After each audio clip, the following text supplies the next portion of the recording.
What kind of power do you think that we could derive out of combining entrepreneurial spirit like Layla's together with policymakers and governments in collaboration together? I believe that's a key power also. The global deal is such an attempt of a collaboration across sectors, a multi-stakeholder collaboration or partnership. This next session will address why broader collaboration is needed to enhance social dialogue. And just before I introduce to you our next speakers, I wish to remind you of the digital Q&A, thementi.com, and the code is 422685. 422685. Maybe, we have it up here. Just if you have a question in your head, and you could just type it down and then. Good. Now, it's an honor to introduce to you Sweden's State Secretary of Foreign Affairs, Annika Söder, and Chairman of Swedish Trade Union Confederation, Karl-Petter Thorvaldsson. And getting mic'd up is Senior Advisor and CEO of the CEO Office at Telia Company, Salomon Bekele. And moderator of this session is the gentleman that we heard this morning, Michael Green, our keynote speaker from this morning. Welcome, all of you. The stage is yours.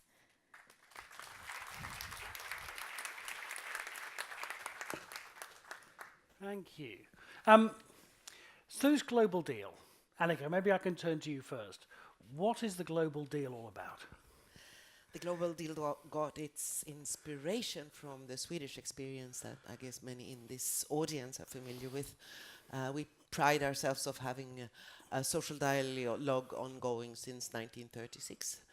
And we feel that both growth, decent work, and the roles of business for profit, trade unions for organizing, and the government for providing the conditions for business and workers to find their way forward, that this tripartite is very useful. We also felt that globalization was disregarded or regarded as a very challenging, not to say dangerous, development by many. We've since seen Brexit. We know about the Rust Belt in the US. We know of working conditions and difficulties in many developing countries. And we're so happy now that both very developed countries and countries that are on the way forward, together with trade unions and companies, have joined this global effort to further enhance this, to organize and to work together for the common good. This may sound a little fluffy. One example that I think we build our experience on is also jobs transition, where the government has a very important role to support activities that are not profitable anymore, to actually close down, to help workers to find other jobs, meaning that all three entities of this tripartite would benefit from this. This is, of course, a national endeavor, but by making this international, we now have 90 partners. We can also see to it that this is cross-border when national borders matter less and less. Can I say something? I've been to Gulu twice. Yeah. In my job as in development cooperation, and it's just amazing to see what's happening in Gulu. Some of you may remember that about 10-15 years ago, there was something called the Lord Resistance Army that kidnapped kids to become their child soldiers, and they deprived almost all families in Gulu of every decency. So it's amazing to see how Gulu has now developed. So very many thanks to Sama. Absolutely, absolutely. Thank you. So Karl-Petter, the Swedish model works in Sweden. Yeah. Can it be exported around the world? Yes. Thank you. Next question. Yes, of course not directly. The Swedish Scandinavian model has been formed over 70, 80 years. So obviously you can't transform that into another concept automatically. Of course not. But at the other, if this is a success story for those who are not from the Scandinavian countries, we and this is trade union poetry. We have the highest low salary in the world. That's trade union poetry. But on the same time, all the Nordic countries are top 12 on competitiveness. And Sweden are at the top, at the 7th most competitive country in the world, and we have the highest low salary in the world. And why are we so successful? The Swedish model is not against change. We like change. For instance, a lot of trade unions, a lot of workers, labor in the world are always threatened by technology development. In Sweden, already when you go to your first trade union class when you are 18, 19, the first thing you learn is that we are not afraid of the new machine, we are afraid of the old machine because they are hurting our members. And if you have that over 50, 60, 70 years, the companies also become very competitive because they can't afford my members if they are not competing in the world market. So this is actually is a driving force for company, and obviously it's a driving force for workers. And one of the reasons is obvious that we have a trade union density of about 70% in the Scandinavian countries. So obviously members, they see us as a salute. We salute the future. We are a solution of the future, not as a threat for growth or for entrepreneurship, for instance. So I think that's the reason a lot of countries, other governments are now looking to this model, and we have, as Annika already told you, a lot of new both companies and trade unions and countries that are now applying for membership, and we are really proud about that. And I'm going back and forth all the world to talk about the global deal, and it's really interesting. I think we can export the thinking behind it to have a social dialogue between the part that trade union and employers together can create a better society. Thanks.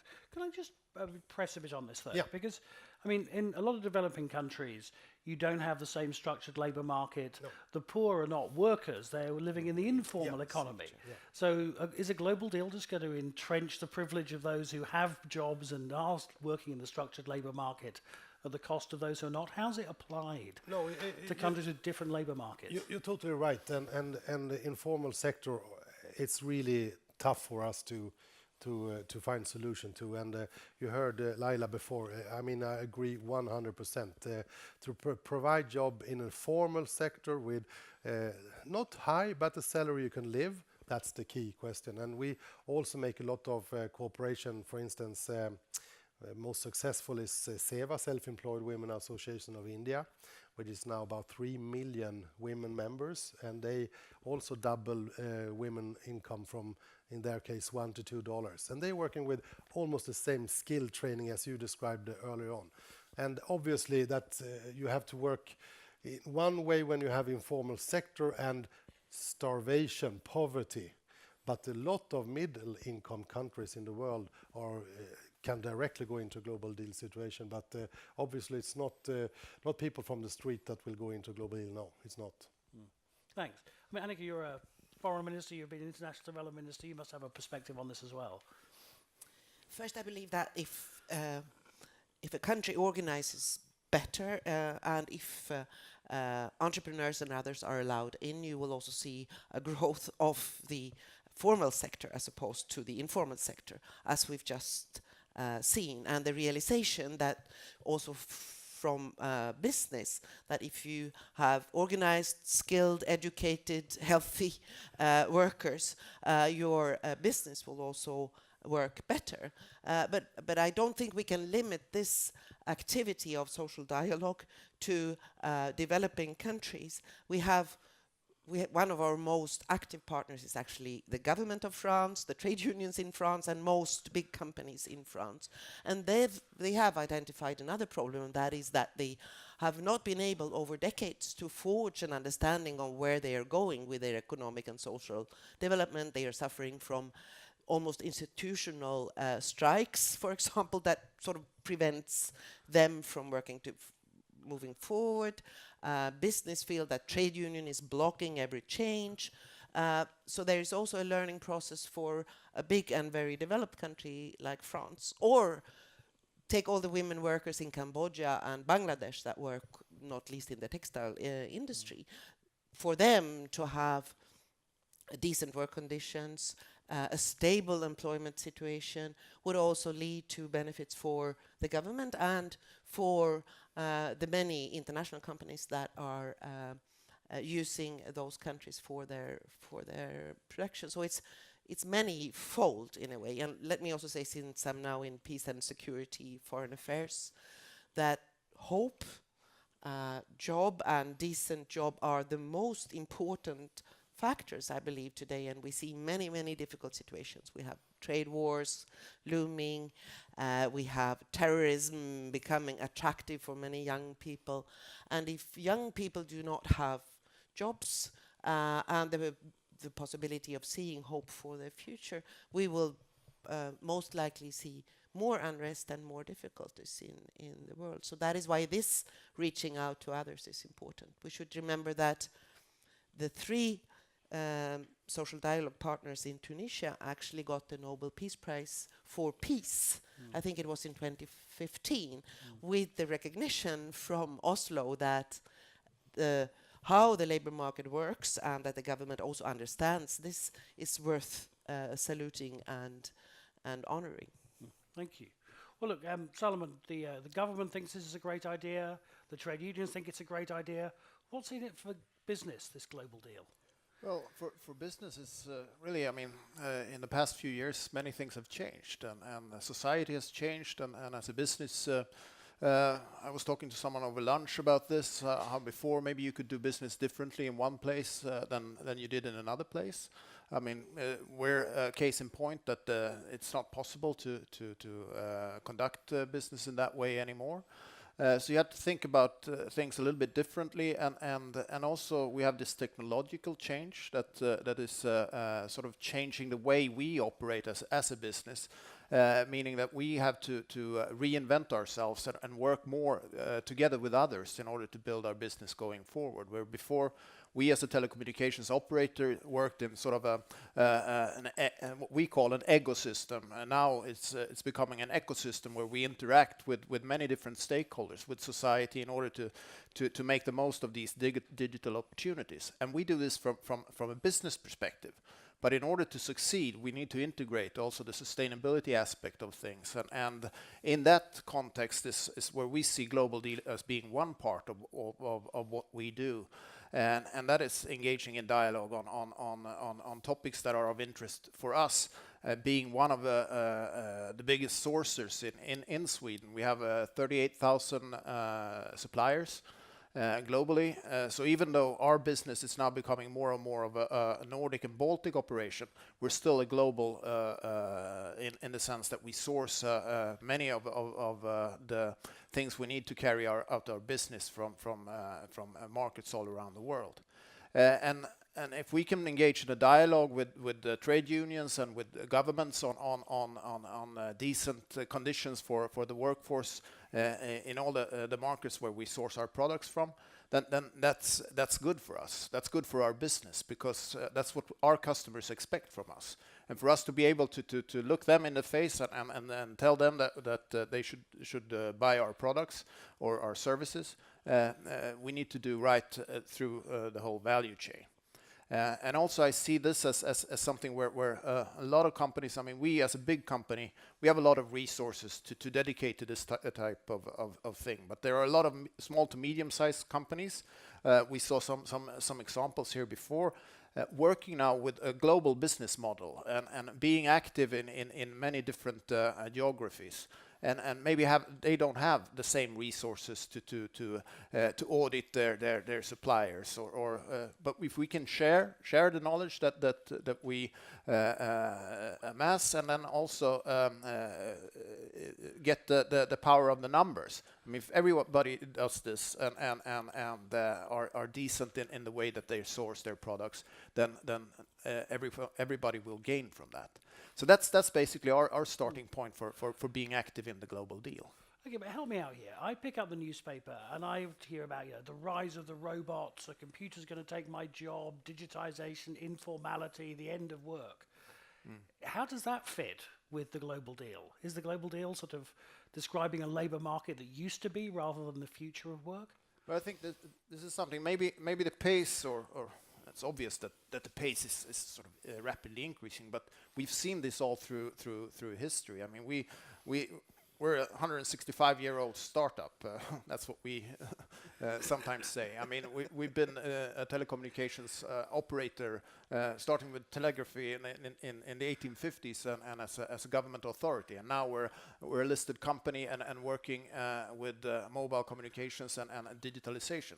It's been a constant change throughout the history, and it's becoming more rapid. And many of the jobs that our children will have, I mean, we don't even know about today. So, and in that, of course, there's people feel scared and insecure, and to have this dialogue about this change and how we address it as a company and as a government and as a trade union, I think can only help in making that less threatening. So dialogue is always more critical in this time of change. Carl-Petter, is that right? Yeah, and this is actually one of the good examples we have in recent years. We also, of course, globalization is hurting Swedish workers as much as in the United States or in Britain or France, obviously. And we saw that problem that a lot of members attended the workforce for many years. All of a sudden, they didn't have skills to continue, and we had more layoffs in the mid-90s than before. So instead of going against globalization, we sat down with the employers and we decided to take 0.3 of all the salaries in Sweden, so it's relatively much, but it's paid by ourselves, and then we put that into a joint fund. So the same day as you have a notice of risking losing your job, it will pay out from the fund, and we actually ourselves, employer and trade union, are helping assistant people in risk of getting unemployed to a new skill or a new job. And 2017 we took care of 84% of all noticed people in Sweden before they were actually unemployed. So we can assist a lot of people to a new job. And obviously, that is one of the reasons why Swedish workers are not so afraid of the digitalization or globalization as in many other countries, where if the job is instead of poverty, obviously you will be really scared if you are in risk of losing your job. And that is also a thing I have an idea. Perhaps you are the right audience. We in Sweden, when we started to organize trade unions, we were actually the second poorest country in Europe. Only Ireland, because of mold, were more poor than Sweden in the year 1900. One of the problems we had was also informality.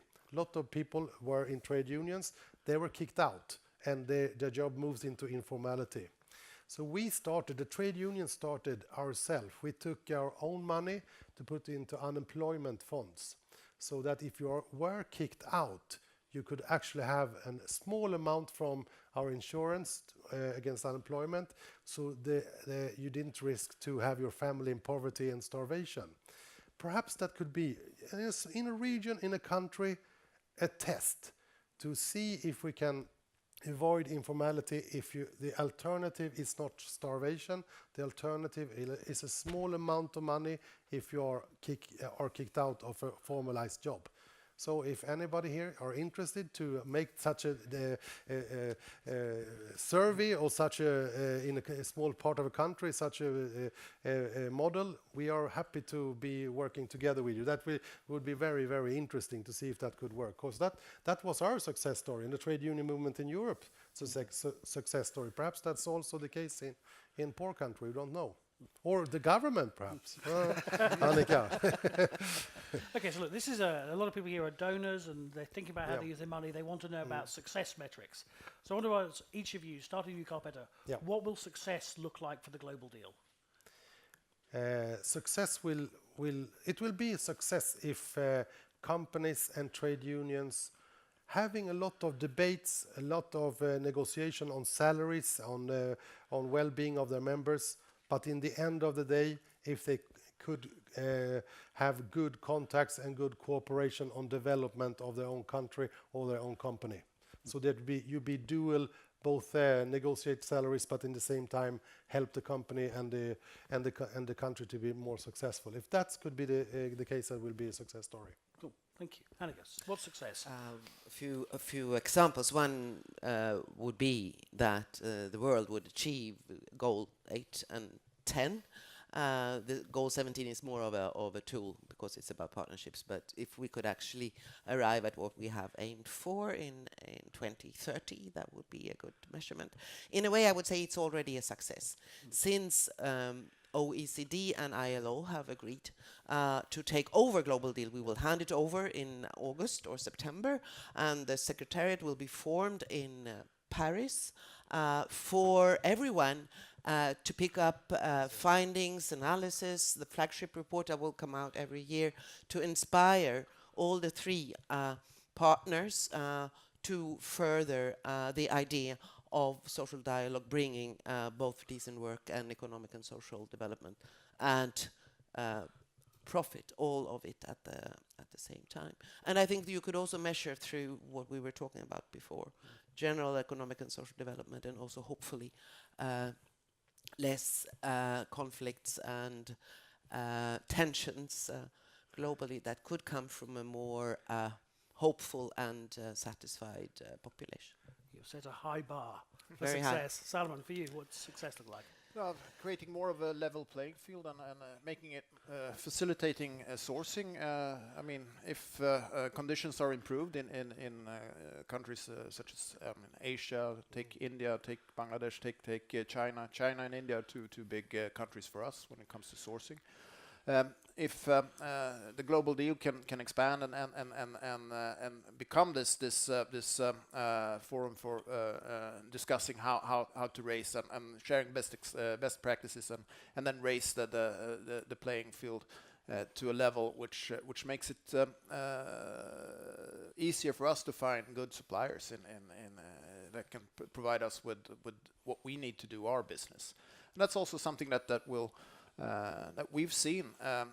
I've seen it firsthand. We're no longer in Nepal, but when we were there, I was joining one of our auditors, talking to colleagues in Nepal about our global supplier code, and that was really inspiring. And you can see, being one of the biggest companies as we were at the time in Nepal, that if we do this right, then it will have a lot of ripple effects and follow-on effects in the country, because people need, other companies need to step up and live up to our demands. And if we do that as a group, then this will be a success, and I think this can help. Great, thank you. I think we've got a question coming up, but as we tee that up, Annika, one question for you. For this audience, what do you want this group of people to do? Engage if you have money to spend it in companies that are ready to take on this challenge of working well with the people that they employ, and to relate to government, and also put demands on governments in countries where you may be active to actually organize better around this, so that your money would not disappear in what you think would be good things, but that would not be sustainable from any angle. Good, thank you. You've had your marching orders, ladies and gentlemen. Linda, is there a question? It's a long one, so it's like, with corporations taking on a bigger responsibility for a sustainable future and working with governments to reach the SDGs, as well as taking on a more active role in social initiatives, how do you view the future role for NGOs? Oh, excellent. You'll get a chance to have very quickly, in 30 seconds, tell us what the future of the NGOs are. Who wants to go first? NGOs. Well, I can volunteer. Yeah. NGOs will always be very, very important. And NGOs are not only for providing aid. NGOs are there to put demands on governments to perform better, to organize people in various sectors of life, and they will of course also be in a position to support poverty eradication and other activities, and they are, as our Swedish companies know very well, they put a lot of demands on companies as well, and the need for transferring of resources will always be there, no matter who is the actor, government to government, NGO to government, government to NGO, charity to poverty areas. So why thinks that we are all boxed in, sitting on our resources? I believe that this exchange and transfer of resources will always be important. I don't think, I mean, we as Telia company, I mean, as you say, I mean, we've engaged a lot with NGOs, and a lot of NGOs has been critical of the way we've conducted ourselves in recent history, with some of the investments we've made in Central Asia, and of course that's an important part that type of organization plays. But then it's also been a matter of cooperating with NGOs in order to achieve things where they have competencies that we lack, and we can learn from them and also share what we do with them in order to get buy-in for the actions that we take. So it's an important part of society, I think, and part of also, I think, the broader dialogue that we talk about here. Peter? Well, I agree. We also have, as a trade union movement, obviously close cooperation with NGOs, and very often we make a joint venture, like a fair trade concept, for instance. In the Swedish case, we actually, together with the church, own the Swedish brand of fair trade, giving the possibility to consumers in Sweden to pay a little more extra for the coffee, but double the income for a producer of coffee. So it's a win-win together with many of the NGOs. And I agree totally with Annika's view that to have a job, to be able to provide for yourself and your family, it's obviously the most important thing in life. So if you do that and can create a system where more and more people go into an organized job, and we have to say, the last 20 years is a success story. Over 1 billion people in the world have gone from informality to a job where they actually could provide for themselves and their family. So it's a success story. Let's continue that with a global deal and better cooperation, so we can continue with a new billion the coming 20 years. That will be a success story to talk together with the NGOs as well. Yeah, I think it's fantastic. Linda is standing up, so I think we're almost out of time. I mean, one final thought is, I mean, I remember being in Stockholm about 12 years ago, and I heard a presentation by the late, great statistician Hans Rosling. And one of the things that really left me with that presentation was that how people misunderstand the world. They see the world as it was 20 or 30 years ago. I think he blamed Hergé and the Tintin books for that. But I think that we can think about how some things may not be appropriate for the emerging markets, whatever. But these issues around building proper labour markets with proper rights for people are, as we've said, so critical if the next generation of globalisation and economic growth is genuinely going to be inclusive. So thank you very much. Good luck with the global deal. Ladies and gentlemen, looks like our panel. Thank you. Thank you. Thank you. Thanks. Thank you. Thank you.